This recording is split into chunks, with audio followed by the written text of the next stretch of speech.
Football দুনিয়ায় কি ইতিহাসের সবচেয়ে বড় দলবদলের বোমাটি ফুটতে চলেছে? রিয়াল মাদ্রিদের ব্রাজিলিয়ান সুপারস্টার ভিনিসিয়াস জুনিয়রকে দলে ফেরানোর গুঞ্জনে এখন উত্তাল প্রিমিয়ার লিগ। আর্সেনাল নাকি গুরুতরভাবেই ভাবছে এই ডিল নিয়ে, কিন্তু কথা হলো 2024 সালের ব্যালোদা অর রানার আপ ভিনিসিয়াস কি সত্যি গানার্সদের জার্সিতে নামবেন, নাকি মাঝ পথে বড় বাধা হয়ে দাঁড়াবে তার বিশাল অঙ্কের বেতনের দাবি? চলুন সব জট খুলে পরিষ্কার করা যাক। প্রিমিয়ার লিগ চ্যাম্পিয়ন আর্সেনাল তাদের বাঁ-পায়ের অ্যাটাকিং অপশন আরো শক্তিশালী করতে চাইছে। লিয়ান্দ্রো ট্রসার্ডকে বেসিকতাসে বিক্রি করার পর এবং ক্রিস্টস জলিসকে দলে ফেরালেও গ্যাব্রিয়েল মার্তিনেল্লির গত মৌসুমে মাত্র একটি প্রিমিয়ার লিগ গোল থাকায় ক্লাব নতুন সুপারস্টার খুঁজছে। আর এই তালিকার একদম ওপরে রয়েছে রিয়াল মাদ্রিদের 26 বছর বয়সী ব্রাজিলিয়ান উইঙ্গার ভিনিসিয়াস জুনিয়র। সবচেয়ে বড় কথা হলো ভিনিসিয়াসের বর্তমান চুক্তির মেয়াদ আর মাত্র 1 বছর বাকি আছে। রিয়াল মাদ্রিদের নতুন কোচ হোসে মরিনিওর সাথে সম্পর্ক এবং চুক্তি নিয়ে টানাপোড়েনের কারণে যদি নতুন চুক্তি না হয়, তবে ফ্রি এজেন্ট হারানোর চেয়ে রিয়াল তাকে এই মৌসুমেই বিক্রি করে দিতে পারে।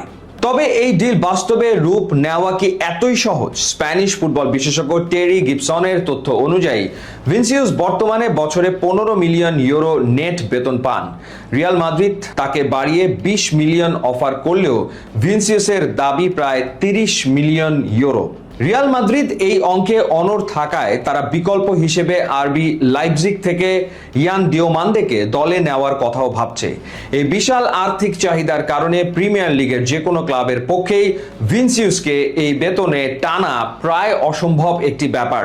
এই দলবদল গুঞ্জনের আরেকটি গুরুত্বপূর্ণ অধ্যায় হলো রিয়াল মাদ্রিদের নতুন কোচ হোসে মরিনিওর সাথে ভিনিসিয়াসের সম্পর্ক।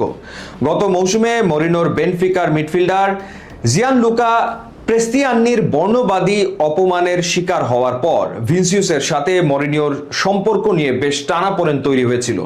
তবে বলাই বাহুল্য, ক্লাব সূত্র জানিয়েছে যে কোচ ও খেলোয়াড় উভয়ই সেই তিক্ততা পেছনে ফেলে নতুন মৌসুমে ক্লিন স্টার্ট বা নতুন করে শুরু করতে প্রস্তুত।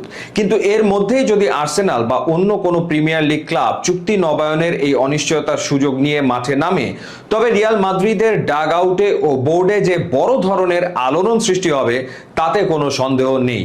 ভিনিসিয়াস জুনিয়র ছাড়াও আর্সেনালের ট্রান্সফার রাডারে আরো বেশ কিছু নাম রয়েছে যা তাদের ফরওয়ার্ড লাইনকে আরো ধারালো করে তুলতে পারে। ক্লাবটির নজরে রয়েছেন জুলিয়ান আলভারেস, ইয়ান দিওমান্দে এবং ব্র্যাডলি বার্কোলাও। গত মৌসুমে আর্সেনালের বাঁ প্রান্তে গ্যাব্রিয়েল মার্তিনেল্লির পারফরম্যান্স আশানুরূপ ছিল না। প্রিমিয়ার লিগে তিনি গোল করেছিলেন মাত্র একটি, যদিও লিয়ান্দ্রো ট্রসার্ডকে 17 মিলিয়নে বেসিকতাসে বিক্রি করে ক্রিস্টস জলিসকে 34 মিলিয়নে আনা হয়েছে।